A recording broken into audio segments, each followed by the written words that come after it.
नमस्ते दोस्तों, मैं हूं आपका अपना एक्स न्यू फ्लिक्स और आज मैं आपके लिए लेकर आया हूं एक ऐसी कहानी जो न सिर्फ आपके दिल को छू जाएगी बल्कि आपको सोचने पर भी मजबूर कर देगी।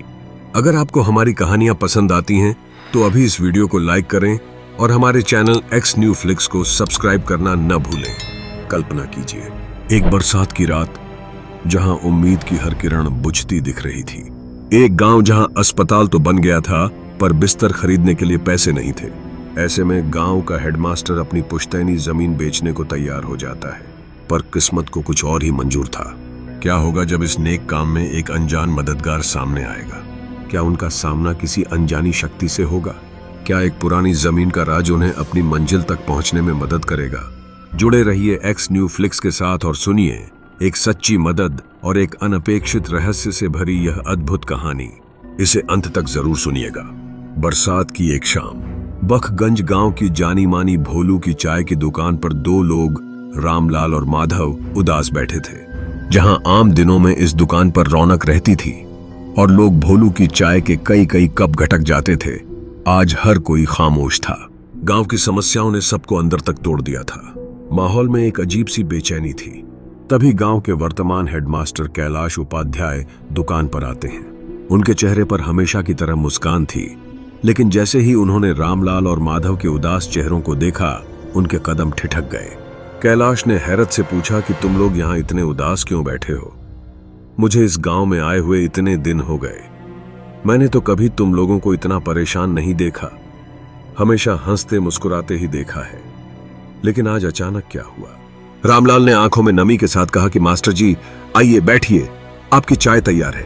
भोलू ने कैलाश से कहा कि मास्टर जी, मुझे पता था आप थोड़ी देर में यहाँ आ ही जाओगे। भोलू ने फिर कैलाश से कहा कि आज अपनी वो अदरक वाली चाय पिलाना मुझे। ठीक है, बहुत देर से सर दर्द कर रहा है। भोलू ने रामलाल और माधव से भी पूछा कि तुम लोग बताए नहीं कि हुआ क्या है, इतने उदास क्यों हो? माधव ने लंबी सांस लेते हुए कहा कि असल में हम सभी लोगों का आज मन बहुत उदास है। कैलाश ने सोचते हुए पूछा कि क्यों, क्या हुआ?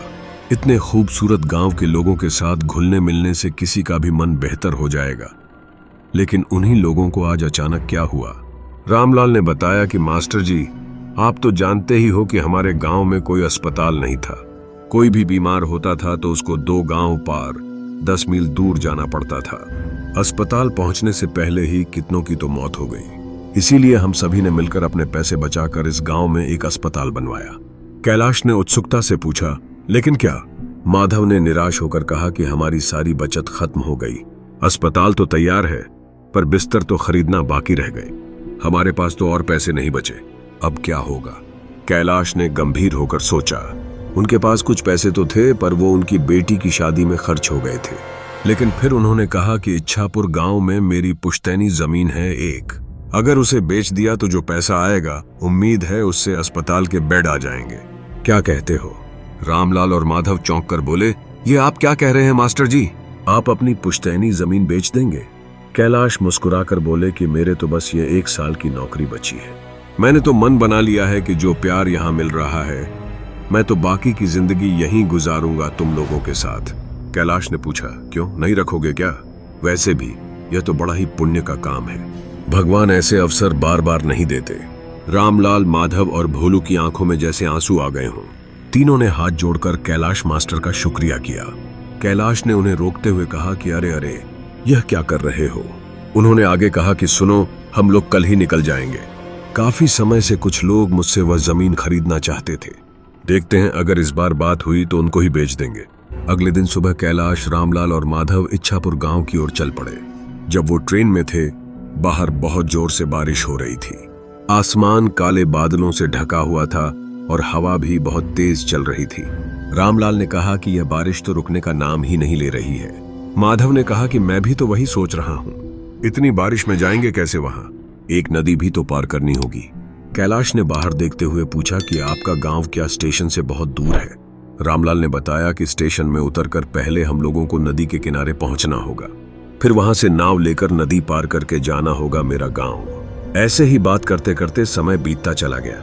आखिरकार जब तीनों स्टेशन पर पहुंचे, वो शाम हो चुकी थी। सुनसान स्टेशन पर बस वो तीनों आके ही उतरे। कैलाश ने आसमान देखकर कहा कि अभी तो बारिश थोड़ी रुकी है, उन्होंने कहा कि चलो देखते हैं जल्दी से नाव घाट पर पहुंच पाते हैं या नहीं। वो तीनों स्टेशन से बाहर आ गए। आसपास कोई भी नजर नहीं आ रहा था। बारिश के कारण रात का अंधेरा अन्य दिनों के मुकाबले कुछ ज्यादा ही था। घने काले अंधेरे ने चारों ओर जैसे एक जादुई माहौल बना दिया था। वे स्टेशन के पास एक बरगद के पेड़ के नीचे आकर रुके। काले अंधेरे ने चारों ओर जैसे एक जादुई माहौल बना दिया था। वे स्टेशन के पास एक बरगद के पेड़ के नीचे आकर रुके। माधव ने बताया कि यहीं रिक्शा मिलता था। आज तो एक भी रिक्शा नहीं दिखाई दे रहा। रामलाल ने कहा कि इतनी बारिश के मौसम में क्या ही मिलेगा। किसी ने तो उम्मीद भी नहीं की होगी कि इतने बरसात की रात में भी कोई आखिरी ट्रेन से यहाँ आ भी सकता है। कैलाश ने निराश होकर पूछा कि अब क्या किया जाए। उन्होंने कहा कि चलो पैदल ही चलते हैं। मुझे तो कोई और रास्ता दिखाई ही नहीं दे रहा। मौसम भी तो कुछ ठीक नहीं लग रहा है। अगर फिर से बारिश आ गई तो। वो तीनों अंधेरे में ही आगे बढ़ने लगे। कुछ देर चलने के बाद दूर से एक वैन आने की आवाज आई। माधव ने उत्साहित होकर कहा कि लगता है कोई वैन रिक्शा आ रहा है। उन्होंने कहा कि इधर ही रुको रुको। कुछ ही देर में दूर से कच्चे रास्तों में एक वैन आती हुई दिखाई दी। कैलाश ने उस चालक को देखते ही पहचान लिया। कैलाश ने खुशी से कहा कि अरे रतन भैया, आपसे मिले हुए कितने महीने हो गए। रतन ने कैलाश को थोड़ी देर देखा, फिर कहा कि अरे कैलाश, कैसे हो? अपने घर जा रहे हो क्या? कैलाश ने विनम्रता से बताया कि जी रतन भैया, मैं तो ठीक हूं। उन्होंने कहा कि ये दोनों हैं रामलाल और माधव। मैं जिस गांव में अभी मास्टर हूं, ये दोनों उस गांव से ही हैं। हम सब तो अभी मेरे घर जा रहे थे। कैलाश ने रतन से पूछा कि आप हमें नदी के किनारे ले चलोगे क्या? शायद आज रात की आखिरी नाव मिल जाती। रतन ने सोचते हुए कहा कि इस बरसात की रात में नाव मिलेगी। उन्होंने कहा कि अच्छा, चलो देखते हैं, बैठो। कैलाश ने रामलाल और माधव से कहा कि चलो रामलाल, चलो उठो, यह आखिरी मौका है। अगर यह निकल गया तो सारी रात यहीं रुक के बारिश में भीगना पड़ेगा। सभी लोग वैन पर जाकर बैठ गए। अंधेरे में ही वैन आगे बढ़ने लगी। कुछ देर बाद कैलाश ने रतन से पूछा कि आपकी तो इतनी उम्र हो गई रतन भैया, फिर भी आप अभी भी वैन चलाते हो? आपको तकलीफ नहीं होता? रतन ने मुस्कुराकर कहा कि तकलीफ? हाँ, होता था पहले, अब नहीं होता है। कैलाश ने भ्रमित होकर पूछा कि पहले होता था, अब नहीं होता है, इसका क्या मतलब है? रतन ने बात टालते हुए कहा कि वो कुछ नहीं। उन्होंने कहा कि तुम तो बहुत दिनों बाद इच्छापुर गांव आए हो, हम लोगों को तो भूल ही गए हो तुम। कैलाश ने सफाई देते हुए कहा कि नहीं नहीं, ऐसी बात नहीं है रतन भैया। दरअसल काम के सिलसिले में मैं अभी जहां रहता हूं, वहां से आमतौर पर आना जाना हो नहीं पाता है। उन्होंने बताया कि आज भी तो एक जरूरी काम से ही आया हूं।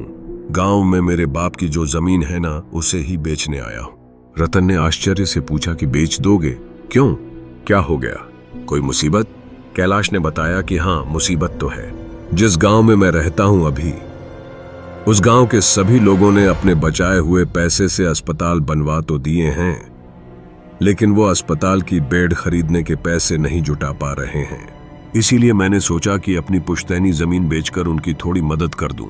वैसे भी वह जमीन तो कई सालों से खाली ही पड़ी है। रतन ने प्रशंसा से कहा कि क्या बात है कैलाश, तुम सचमुच इच्छापुर गांव का गर्व हो। कैलाश ने शर्माते हुए कहा कि अरे नहीं नहीं, ऐसी कोई बात नहीं। उन्होंने रामलाल और माधव की ओर इशारा करते हुए कहा कि यह देखो ना, ये रामलाल, माधव, ये सभी भी किसी से कम हैं क्या? ऐसे ही बातचीत चलते चलते सभी लोग नदी के किनारे आ पहुंचे। जब तीनों नदी की ओर देखे तब नदी बहुत तेज बह रही थी। जो नदी हर वक्त शांत रहती थी, वह आज बिल्कुल अलग दिख रही थी। नदी के किनारे कुछ नाव बंधी हुई थी, लेकिन चलाने वाला कोई भी दिखाई नहीं दिया। माधव ने चिंता से कहा कि जो सोचा था वही हुआ, एक भी माझी घाट पर नहीं है। उन्होंने कहा कि वैसे भी इतनी रात हो गई है और फिर बारिश, कोई क्यों ही रहेगा अभी। रामलाल ने निराश होकर कहा कि यह तो बड़ी मुसीबत हो गई मास्टर जी, आज रात बारिश में भीग कर ही गुजारना पड़ेगा लगता है। कैलाश ने आसमान की ओर देखते हुए कहा कि अब क्या होगा मास्टर जी? उन्होंने कहा कि आसमान का हाल देखा आपने? लगता है बारिश फिर से आने वाली है। आसमान में काले बादल फिर से आना शुरू हो गए।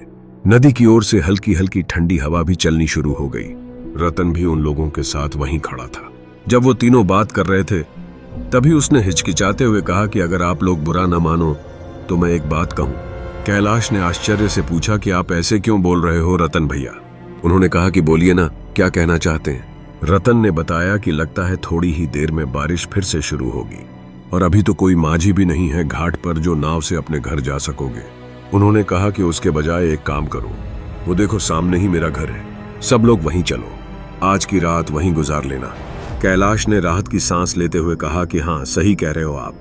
उन्होंने कहा कि इससे पहले भी तो कितनी बार आपकी गाड़ी में स्टेशन गया हूं, आपको आपके घर से बुलाकर। कैलाश ने रामलाल और माधव से पूछा, क्यों रामलाल, माधव? माधव ने कृतज्ञता से कहा कि और तो कोई रास्ता नहीं दिख रही है। उन्होंने कहा कि आज की रात वहीं गुजार लें। उन्होंने रतन को धन्यवाद देते हुए कहा कि रतन भैया, आज हमारा कितना बड़ा उपकार किया है, क्या बताऊं। रामलाल ने कहा कि हाँ, माधव ने सही कहा। उन्होंने कहा कि हम रतन भैया के घर पर ही चलते हैं, नहीं तो इस बरसात की रात में बड़ी मुसीबत में पड़ जाएंगे। सभी लोग मिलकर रतन के घर की ओर बढ़ने लगे। जैसे ही वो घर के अंदर घुसे, एक अजीब सी बदबू आने लगी अंदर से, मानो बहुत दिनों बाद कोई इस घर को खोल रहा हो। कैलाश ने पूछा कि रतन भैया, घर के अंदर इतनी बदबू क्यों? उन्होंने कहा कि यह फर्श भी कैसा भीगा भीगा सा लग रहा है। रतन ने हंसकर बताया कि असल में यह घर तो आधी समय बंद ही पड़ा रहता है। उन्होंने कहा कि मैं तो अपनी गाड़ी लेकर बाहर ही रहता हूं और पानी शायद खिड़की से अंदर आया होगा। कमरे के कोने में एक टूटी खुली हुई खिड़की से हल्की सी रोशनी आ रही थी। रतन ने कहा कि घर में खाना तो कुछ नहीं है। उन्होंने कहा कि मैं तो आप लोगों के लिए खाने का इंतजाम ही नहीं कर पाया। कैलाश ने आश्वासन देते हुए कहा कि आप उसकी चिंता मत करो। उन्होंने कहा कि इतनी खराब मौसम में रात को रहने के लिए जगह मिल गई, इससे ज्यादा और क्या चाहिए। कैलाश ने कहा कि अगर आप नहीं होते तो आज रात हम लोग कैसे बिताते, भगवान ही जाने। रतन ने कहा कि अरे ऐसी कोई बात नहीं है। उन्होंने कहा कि ठीक है, आप लोग सो जाओ। रामलाल ने पूछते हुए कहा कि और आप कहाँ रहोगे? रतन ने कहा कि मैं बाहर सो जाऊंगा, कोई परेशानी नहीं होगी। यह बोलकर रतन बाहर चला गया और वो तीनों जमीन पर चटाई बिछाकर लेट गए। तब गहरी रात, अचानक कैलाश की नींद खुल गई। एक अजीब सी आवाज आ रही थी, जैसे कि कोई घर से थोड़ी दूर जमीन खोद रहा हो। कैलाश शुरू में तो नजरअंदाज करता रहा, लेकिन आवाज और तेज होने लगी। जो वह काम कर रहा था, जैसे कि वह किसी की परवाह किए बगैर ही किया जा रहा था। कैलाश ने फुसफुसाते हुए सोचा कि यह आवाज कहां से आ रही है। उन्होंने सोचा कि छोड़ो, आ गया क्या। कैलाश तेजी से उठा और खिड़की के पास आकर बाहर देखने लगा। रतन भैया घर से थोड़ी दूर पेड़ के नीचे खुदाई कर रहा था। कैलाश ने घबराकर रामलाल और माधव को जगाते हुए कहा कि माधव, रामलाल, उठो, जल्दी उठो। उन्होंने कहा कि मुझे यहाँ कुछ ठीक नहीं लग रहा है। रामलाल और माधव दोनों नींद से जाग गए। कैलाश ने दोनों को खिड़की के पास बुलाया। रामलाल ने नींद में पूछा कि अरे रतन भैया कहाँ गए? अभी तो यहीं पर थे। कैलाश ने निश्चय पूर्वक कहा कि आपने ठीक देखा था मास्टर जी। उन्होंने कहा कि हाँ, बिल्कुल। कैलाश ने कहा कि चलो तो बाहर। वो तीनों घर के पीछे वाले पेड़ की ओर चल दिए। माधव ने जमीन की ओर इशारा करते हुए कहा कि यह देखो, यहाँ पेड़ के नीचे जमीन पर कुछ है लगता है। कैलाश ने आश्चर्य से कहा कि मैंने रतन भैया को यहीं देखा था। उन्होंने कहा कि लगता है मानो जैसे कि वह चाह रहे थे कि मैं नींद से उठकर यह देखूं। कैलाश ने रामलाल से कहा कि देख तो रामलाल, क्या है वह? मिट्टी को हाथ से थोड़ा हटाने पर रामलाल को पैसों से भरी हुई एक कलश दिखाई दी। रामलाल ने हैरानी से कहा कि अरे, इसके अंदर तो बहुत सारे पैसे हैं, सच में। उन्होंने पूछा कि लेकिन यह है किसके? रतन भैया भी कहाँ चले गए? कैलाश ने सोचते हुए कहा कि ठीक है। उन्होंने कहा कि वह दूसरों के पैसे हैं, उसकी हमें जरूरत नहीं। उन्होंने कहा कि वह जैसे था उसको वैसे ही रख दो अच्छे से और चले आओ वहां से। ठीक उसी वक्त वह पेड़ जैसे हिल उठे। तीनों ने ऊपर देखा तो वहां लंबे पैरों वाला एक नग्न चेहरा बैठा हुआ था। रतन, एक भूतिया आवाज में ने कहा कि डरो मत कैलाश। उन्होंने कहा कि मैं रतन हूं। रतन ने कहा कि मैं यही देखना चाहता था कि क्या तुम समय के साथ लालची तो नहीं हो गए हो। उन्होंने कहा कि तुम सच में गांव का गर्व हो कैलाश। रतन ने कहा कि तुम चाहते तो यह पैसे आसानी से ले सकते थे, और मैं अकेला बूढ़ा आदमी तुम तीनों के सामने तो टिक भी नहीं पाता, जहां तुम्हें पैसों की इतनी जरूरत है और यहां इतने सारे पैसे हैं। रतन, भूतिया आवाज में ने कहा कि अब मुझे मुक्ति मिलेगी। उन्होंने कहा कि आप सब लोग अच्छे से रहना। यह कहते हुए रतन का भयानक चेहरा हवा में गायब हो जाता है। वो तीनों बस पैसों से भरे हुए कलश को देखते रह गए। बारिश की रात, एक भूतिया घर में बिताए हुए वो पल उन लोगों के मन में पूरी तरह से कैद होकर रह गए, और एक्स न्यू फ्लिक्स के माध्यम से यह कहानी हमेशा के लिए अमर हो गई। दोस्तों, हमें उम्मीद है कि एक्स न्यू फ्लिक्स की यह कहानी आपको बेहद पसंद आई होगी। यह सिर्फ एक कहानी नहीं, बल्कि इंसानियत, निस्वार्थ सेवा और कुछ अनजाने रहस्यों का मेल है। अगर इस कहानी ने आपके दिल को छुआ है तो हमारी मेहनत को लाइक करके जरूर सराहें। अपने दोस्तों और परिवार के साथ इसे शेयर करें ताकि यह प्रेरणादायक कथा सब तक पहुंच सके। आपके विचार हमारे लिए अनमोल हैं, इसलिए कमेंट बॉक्स में अपनी राय जरूर लिखें। और हाँ, ऐसी ही और भी अद्भुत और रोमांचक कहानियों के लिए हमारे चैनल एक्स न्यू फ्लिक्स को सब्सक्राइब करना बिल्कुल ना भूलें और घंटी वाला आइकन भी दबा दें ताकि आप हमारी कोई भी नई कहानी मिस न करें। आज के इस वीडियो के बाद मैं पिछले वीडियो में हमारे उन प्यारे दर्शकों के नाम लेना चाहूंगा जिन्होंने पूरा वीडियो देखा और अपना नाम कमेंट किया। तो हमारे आज के शाइनिंग स्टार्स हैं राजू कुमार, दिलीप सोनकर, सायरा परवीन, अमित सिंह, प्रिया शर्मा और विक्रम यादव। आप सभी का बहुत बहुत शुक्रिया। ऐसे ही हमारे वीडियो देखते रहिए और कमेंट करते रहिए। हम जल्द ही लौटेंगे एक और नई और दिलचस्प कहानी के साथ। तब तक अपना और अपनों का ख्याल रखें। देखते रहिए एक्स न्यू फ्लिक्स।